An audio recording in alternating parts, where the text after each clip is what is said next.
Hey there, super sober heroes. It's Steve, host of Gay A Podcast, ready to welcome you to episode 177 as we talk about sober apps. I am happy to report that I woke up filled with gratitude for 984 days of sobriety today, as well as for all the positive feedback I've heard from you all this past week since I did my first live episode last week.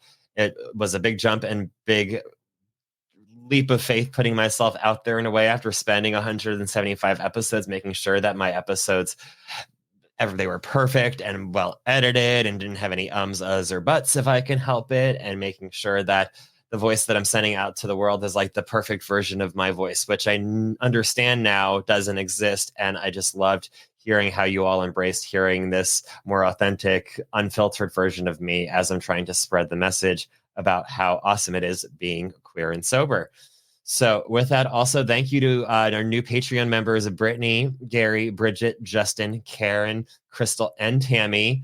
I am so excited that you are a part of the Patreon family now and not only get to experience over 50 hours, or not 50 hours, but probably around a lot of content of 50 episodes of bonus content from post shows, from guests that we've had in the past, as well as all the new exciting stuff that we're doing and talking about behind the scenes before it goes live here. So if you are interested in helping shape the future of the show, make sure you head on over to the Patreon page because that's where it's at patreon.com/gayapodcast.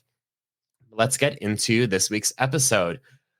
The topic of sober apps came up because I was talking recently with someone who had recently celebrated 40 years of sobriety. And I made a new friend when instantly I was like, wow, I'm not even 40 years old. And that's just what someone with a lot of years of experience on this earth, as well as with a lot of years of sobriety, wants to hear. It's just how young I am, both in sobriety as well as in life, compared to his experiences. So after I made a new friend that way, it was interesting just hearing between that and a viral clip that recently went around from Cruising Pod about the early stages of gay AA. That a lot of my awesome listeners have shared with me. Those two things just made me realize how far getting sober has come in terms of the ways that we can do it and what it looks like today than it did 20 or 30 or 40 years ago. So I wanted to dive into one of the ways that is the biggest change is technology. And thank God for technology, because I got sober on May 28th of 2021. So it was during the pandemic. They had some outdoor meetings, but not a lot. And even with the outdoor meetings, they were only existing because I was in Florida. The rest of the world was told to stay home. And so were we. We just didn't listen as clearly or loudly. And as alcoholics and addicts, we can all get that a little bit. But yeah, it was hard for me to go out to meetings and especially find meetings that I felt comfortable with or felt safe at. And so it was great being able to use the internet and Google where to find meetings and where to find resources, and find that Zoom is more than just like for work industry people just figuring it out, but that there's this whole group of people that have figured out long beforehand and do these virtual meetings where people can connect from across the world and talk about sobriety and how awesome that was. And it made it accessible to me in a way that it wouldn't have been accessible if it was, the 80s or 90s even, and I was trying to get sober during a pandemic. It would have been a lot more difficult had it not been for technology. But there's so much technology out there in terms of how it relates to sobriety. I figured to narrow it down today, we would talk about sober apps. So most people, when I talk with them, no matter what form of recovery or path that they're taking looks like, they have some sort of app that they consider a sober app. And after questioning people on what that means to them, as well as what it means to me, I've kind of broken down sober apps into 3 different categories. The first of which is the tracking and motivation app. Those are the ones where the focus is to track and motivate you on your sobriety journey. There also are sober, social, and community-driven apps where the entire basis about the app is about finding community and connecting with other sober people, because that is huge. And then, of course, there's literature and resource-driven apps, which where the forefront is connecting you to the literature or the programs or the meetings when and where you need it the most. So that is how I will break them down. But there are tons of apps we'll be talking about today with tons of different viewpoints. But I think the most popular one, and the one that people bring up all the time, is the concept of the tracking and the motivation-driven apps. Oftentimes, it is very simple technology for the app developers. It doesn't take a genius to be able to build, an app that can count time forward or count time back. There are widgets and things like that all over the internet, but the genius behind it and what makes them brilliant is how they apply it to sobriety and how important it plays into our daily routines when we end up finding these apps and getting to use them. I know that the number of times now when people are starting in meetings or out and about and telling me about how much daytime they have, they pick up their app and they check their app, and it's an app that is based around sobriety. I'm sure there are other counter apps where it can, if you put in a time, it will tell you how long it's been since then. But the fact that these apps are focused about sobriety or recovery or being substance free for this long, and the way that they word it around our frame that we're going through and shaping our experience makes it a lot more impactful than if it were just, it's been 900 and something days since May 28th. It's a lot more impactful to be able to say, like, you've been sober since. And so the fact that the apps are built this way definitely helps us track it.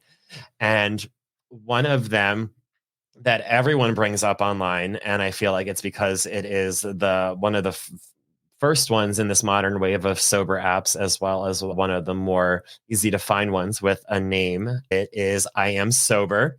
It was released in 2018.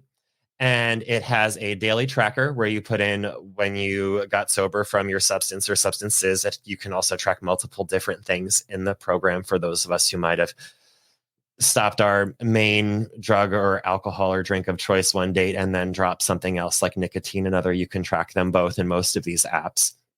So it has the tracker as well as a community and progress statistics. The statistics, I know people always love seeing that not only have they been sober for how many days, but how much money they might have saved if they were, spending this much per day or per week, and seeing how that racks up over the years. So there's definitely a lot of different ways we can use it. And I will send it over to a conversation that I had with Danielle about the apps, because she will share her experiences on how the I Am Sober app has really helped her on her journey.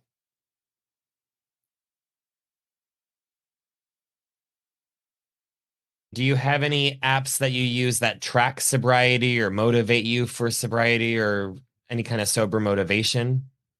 Yeah, for apps, I use the I Am Sober app. I think you can pay for extras, but I just use the plain old one. And I like it. It tracks your days of sobriety. It tells you when your next milestones are. You can fast forward. Like, I could tell you, if I went in it right now, I could tell you the date future. I just hit 4 years, but it'll tell me the date that I'll hit 20 years. And so that's kind of goofy fun. Like, oh my gosh, what will my life look like then? So that's fun. And then it has a little each day, if you want to, you can set up the reminder, and you can pledge each day, and you can write a little paragraph of like why you got sober. So it's just a nice, quiet in the morning reminder. And then it gives you like a little motivational quote, which who doesn't need to start their day with a nice motivational quote? So I really like that. And then other sober motivation, as you and I met, like Instagram is a huge place. I am like connected to so many different people that I don't actually know on Instagram. Lots of sober motivation, lots of good information. There's also a lot of good dating information on there. So I definitely turn to Instagram for, just seeing other people and their journey and recognizing I'm not the only one out here doing this work. Yeah, I love that. And I love finding sober communities on all these apps, because I've always had Facebook. I feel like since getting sober, if I create like a new account, the things that I follow naturally are sober. So it's, Yeah.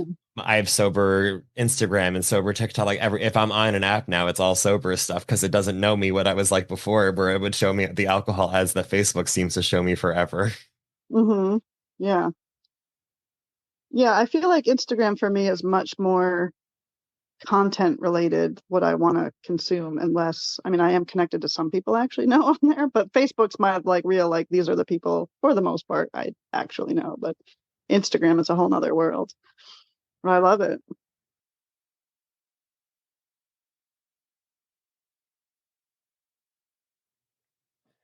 Thank you, Danielle, for contributing that. And yes, she will be back next week as we continue the conversation with dating apps and what the experience of that is like for sober people. So we will touch more on social media apps and how that relates from our conversation on that in a moment. But I also did want to share after the interview with her, I had been spending all week long emailing these different apps and reaching out to them on social media, asking about their hot take or their stance or their message for the queer and sober community in particular, because I found that a lot of these websites, as I was doing the research on them, they didn't have resources or mention of the queer community or the gay community or LGBT, and that there was nothing mentioning that like we were a demographic that they were concerned about or working with or working towards.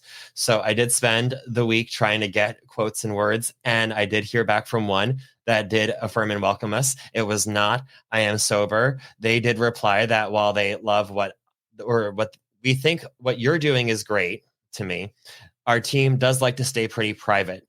So they offered to pass the message along about it. I did not spend my entire week chasing down this one app, but they did say that the team likes to stay private on things like whether or not their app is a safe space for the queer community. So I hope that one day they end up keeping that less private so that we have a clearer vision of what that means for them. But there are also alternatives to other tracking apps and things like that, which we will get into in a little bit with Corey as well.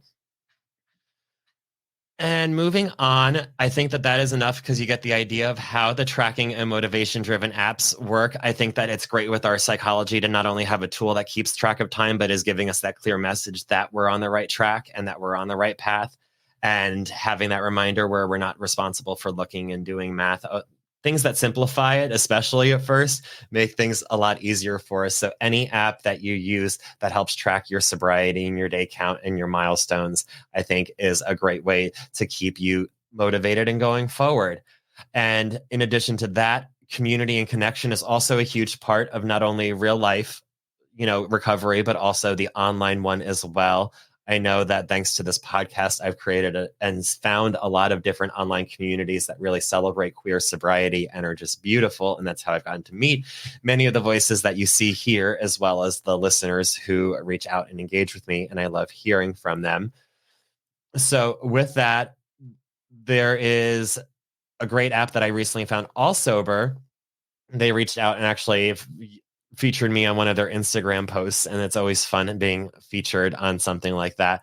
But also I found that they have an app and it does have sobriety trackers as well as a ton of other amazing resources. So they do have a ton of great resources about and surrounding recovery, where you can go on and you can find not only meetings, but therapies and counseling centers and rehabilitation centers and inpatient and outpatient programs and free resources that they are just openly saying that this is a place that people can find it. And it has a community that has a lot of potential. You can tell it is a newer community that they are building up. And I am excited to be a member of that and see where the community aspect of it grows. And it's just another important way that you can connect with your sobriety. So if you'd like an alternative, try out All Sober. The information there is great. The community will be great. And what is more important is that they are the ones who did write back and support our community. So they said to me, All Sober's mission is to provide anyone suffering from addiction and their loved ones with all their connections, information, and resources they need as they journey through recovery. All Sober is committed to connecting the LGBTQ plus community with resources that make them feel comfortable and confident, allowing them to focus on their treatment. And so that is huge. They are the only ones with a blog that also as well did articles about our community. And so the fact that when so many of these other apps and resources out there that aren't queer or gay specific don't really mention queer or gay resources, I now know, and it's great knowing that there is one like All Sober out there that is committed to making it a safe space for us as well as everyone else, that, no access to recovery should be held off because of your sexuality or your ethnicity or what language you speak or any other reason. And so the fact that they strive to make it a safe place for us really means a lot. And the fact that they responded as well was pretty cool. So thank you. Also, I will make sure I post those pictures from the chats with both of those on the story. So make sure you're following me on all the socials at Gay A Podcast to see more. And I also know that, as Danielle and I talked about earlier, that you don't have to have an app be specifically a sober community to make it a sober community. I know that I mentioned that, but I also know my friend Shane has a lot to say about that as well, with the community that we both found pretty much as soon as we each got sober, because it is very findable and it is a great community. So here, let me pass you over to Shane to give you his experiences with the Gay and Sober Facebook group.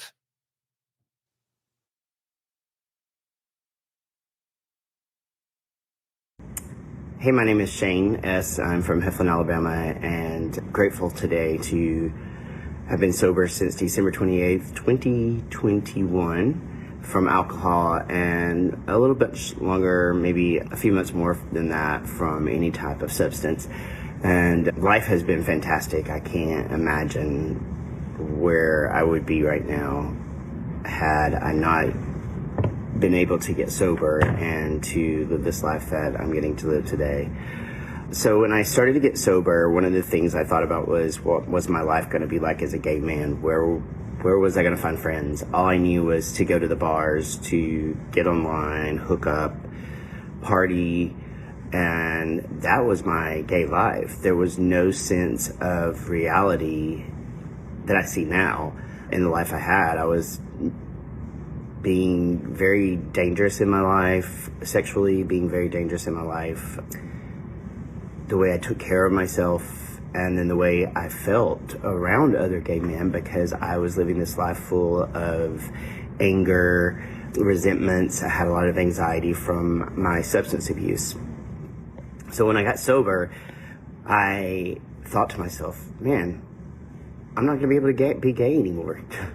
Where am I going to find friends that are going to be like me? So I immediately started looking online for sober gay meetings. And the first thing that popped up was Gay Sober Men, Gay and Sober. And I found them on Facebook and started just looking through the website and then the Facebook page, and boy, was I surprised to find a group of people that were just like me, people that had gone through the same things I had gone through, people that were struggling with addiction, but yet they still were the same people I was.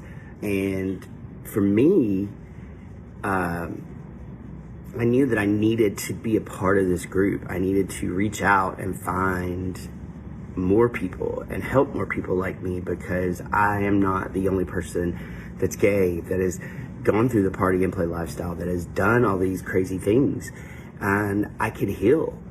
I eventually noticed that the group was doing activities and things like that. I did not attend the first year conference just due to my sobriety. I had lived in New York City 15 years, so I didn't feel like I was secure in my sobriety to go my first year to New York. But I did go on the Smoky Mountain trip and met some of the most amazing people in my life today. And when I was on that trip, I got to share and talk with them, and we went on hikes together and just became brothers in sobriety.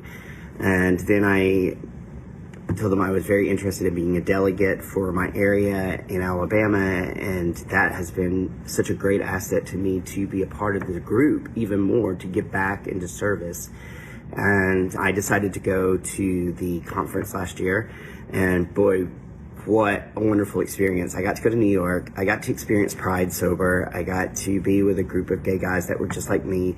And it wasn't about the way I used to think of my gay life, that all we could do is get together and be drunk and do things that maybe wasn't right for me in my life. And it was an awesome experience. And I am the raffle chair for GSM, along with my friend Will H., who I love dearly, and we've become great friends. And I don't know where I would be if I had not found GSM, if GSM wasn't there, if GSM wasn't there to help me and for me to help others.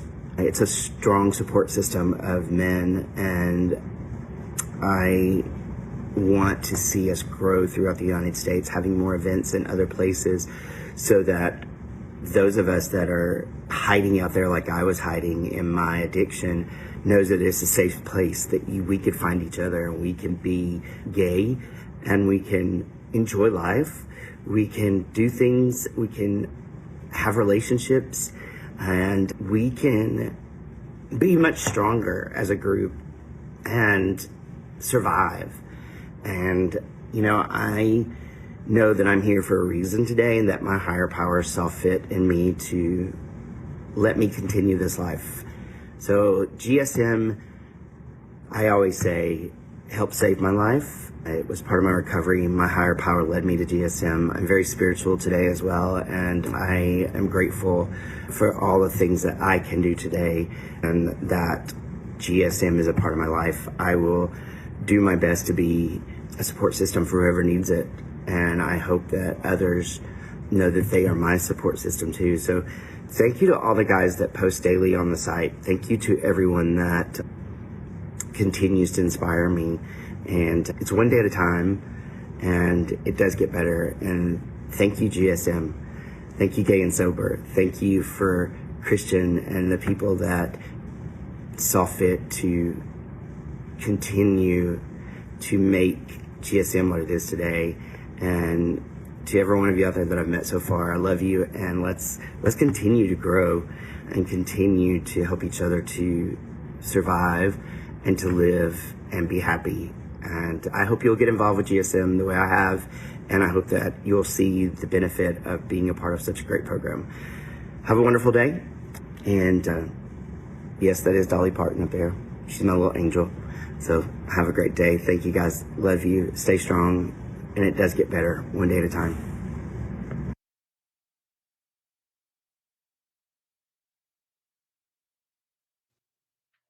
Thank you so much, Shane. We love you too, and it is always great hearing from you.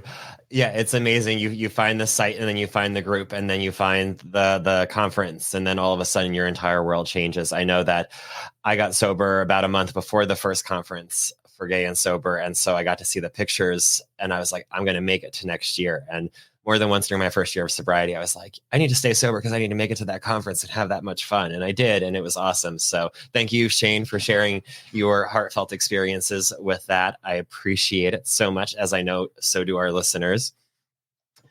And so whatever app you use to stay social while staying sober, whether that be something with intent built around forming a community like the All Sober app, and there are All Sober communities on their social medias, or whether it be through turning the apps that you're already using like Facebook and Instagram and TikTok into sober accounts by unfollowing all of those toxic people that you don't even want to be seeing on those apps anyway, and instead following more sober content and more sober content creators like me. So make sure you're following me at Gay A Podcast, because I have to plug that if we're talking about that piece of it all. But yeah, community is great, and it's important both in person and online. And so find your community online through those sober apps, because it's a safe place when you can't get to the community that you need to find in person. Moving on to literature resource-driven apps. This is where we will get a little more 12-steppy, which for some of you is going to be super exciting. For some of you, you're just going to need to bear with me, because there are resources and information in this app that are going to be helpful and useful to you, whether or not you're using a program diligently. The first one is the Big Book Companion app. It is a 12-step based resource with text and audio versions of the literature. It has features such as highlighting, bookmarking. You can read their daily reflections.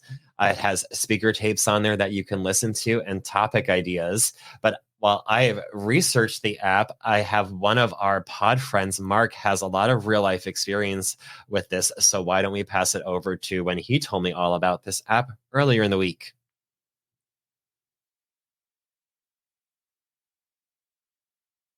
Why don't we start with what kind of apps do you use for your sobriety itself? That All right. helps. Well, first of all, thanks for having me back. Let me grab my phone and see. In my 12-step folder on my phone, I only have two apps. The 12-step companion, which I've had forever, right? So it does my day counting for me. It tells me all the hours, months, and years and all that good stuff. And it's a carry around big book, right? So like when I go to a big book meeting, I no longer have to, carry my tattered old copy of the big book that I've been, beating up for 18 years. So that's the first one. It has the principles, the prayers, the promises, all that good stuff. And then the other one is the 12 and 12.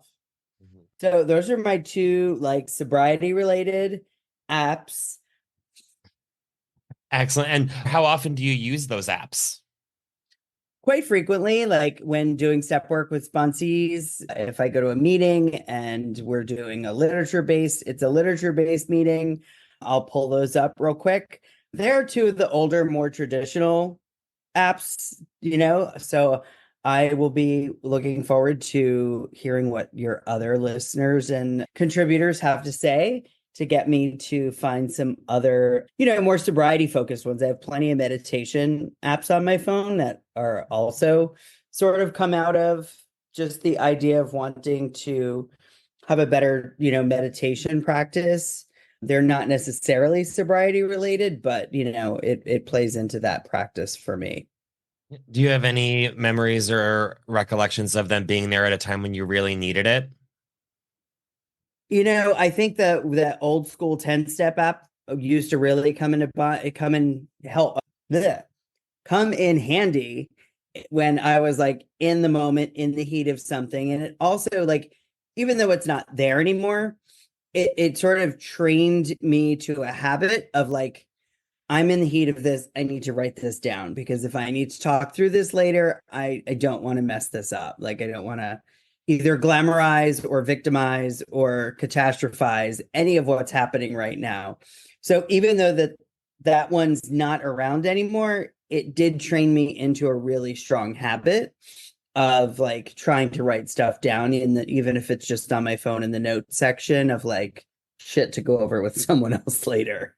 Yeah, that is awesome. And it's unfortunate that app isn't around anymore, but shows that there's room for an app like that if it doesn't exist. So maybe we'll find out over this next week of exploring it, someone that does an app that just does that. But if not, app developers make it. Yeah, or we could do it. Or we can, but I think I'm doing enough right now. How about you? Just running a school and, all the other great things. Excellent.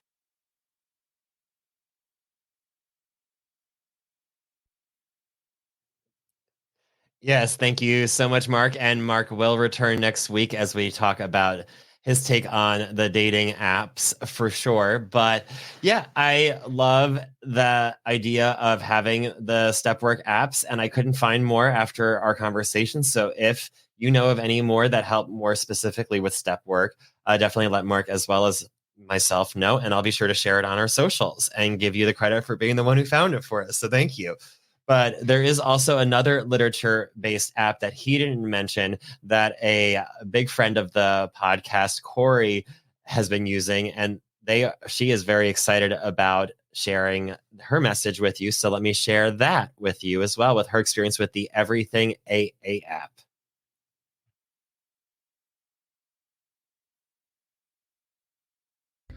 So my name is Corey and I'm an alcoholic. The apps that I use for Alcoholics Anonymous and in general is basically the Everyday AA app. You can find it in your Apple store. It's a yellow box with the Alcoholics Anonymous symbol on it. This app gives me a leeway to see my milestones, count my days of how long I've been sober for. It gives me a month and then the days included as well too. And also it gives me like 365 days, 260 days, 100 days, 90 days, and so on and so on and so on. Under the app as well too, it has the big book of Alcoholics Anonymous from the start of it to the end of the book, where it gives you the stories as well too. So if I need a quick read or if I am on the go, I'm able to click on the chapters and really get into the program as well too when I need it. On the other end of it, it gives me the daily reflections as well too. The daily reflections are a great way to start my morning, even when, I'm on the go as well too, like I said, or if I'm trying to end my night and my AA book or my daily reflections is in somewhere else. It's easy for me to be accessible to that as well too. And another agenda of it as well too, it gives you a play-by-play on where meetings are at, Zoom meetings, what kind of meetings you would like to go to, anything of that nature as well. It's a great way to kind of find something to listen to and stuff like that. So I do highly recommend that app. It's a great way to start your morning. It's a great way to, if you're on a lunch break and need something, it's a great way to end your day as well too. It's just a great app in general, and I've used it for about a month and a half now. I did have I Am Sober, but I was looking for more involvement with my program and more on the go nature, and that app suits me best.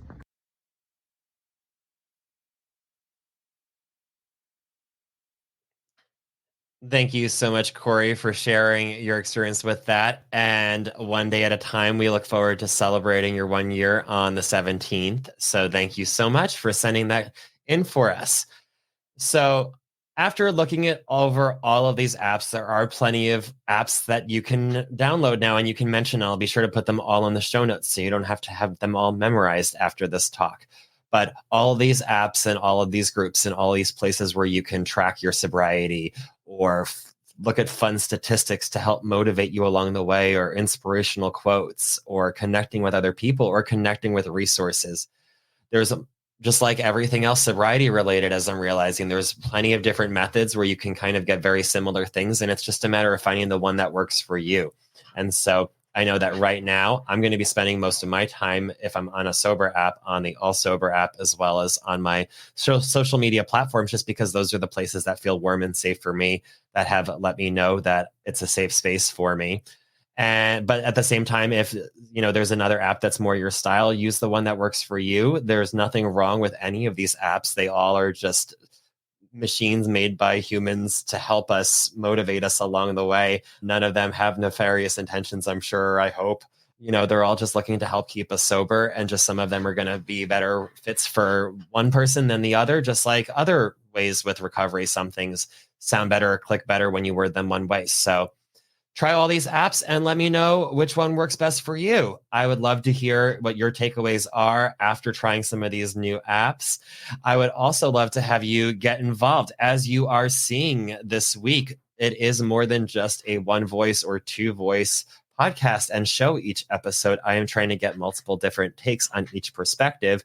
And so knowing that next week, I've mentioned and dropped the hint a few times, is about sober experiences on dating apps, I will let you know that I want to hear from you.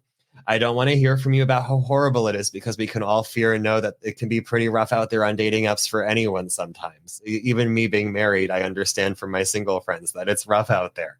But what I am looking for is inspiring stories, or motivating tales that you can have good experiences, whether those good experiences lead to marriage, or whether they lead to a good night, or whether they lead to a good hour, whatever that good experience that you had to have, where you got to encounter someone who respected and appreciated your sobriety. I would love to hear from you with that. You can do that by emailing me at steve@sobersteve.com, as well as hitting me up on all of the different socials at Gay A Podcast.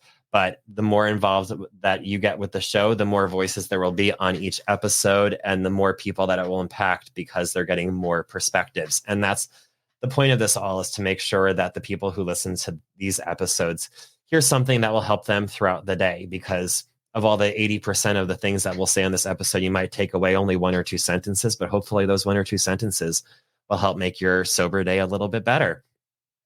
If you'd also like more content, as I mentioned at the top of the show, my Patreon community is where it's at. There's tons of post shows. There's tons of behind the scenes. This is now where I'm posting the full clips from the interviews that I'm doing, so that if you'd like to see the full interview for Mark or for Danielle right now, rather than waiting till next week to hear what their experiences on the dating apps are, you can head on over to the Patreon page and find out now. And I look forward to hearing what your experiences are like as well. So reach out. This is an interactive, community-based show now. It's what I've always wanted it to be. I just didn't know how to communicate that to you all. But yes, I want to hear all of you and your voices and what your experiences are like. So send those motivational stories about sober dating on the apps to give hope to all the people out there who might be afraid of what that might look like. So you can do that by emailing me at steve@sobersteve.com, or by hitting me up on any of the socials. I'll make sure to put my link tree in the show notes, so you can find me wherever you feel most comfortable talking with me. And until next time, stay sober.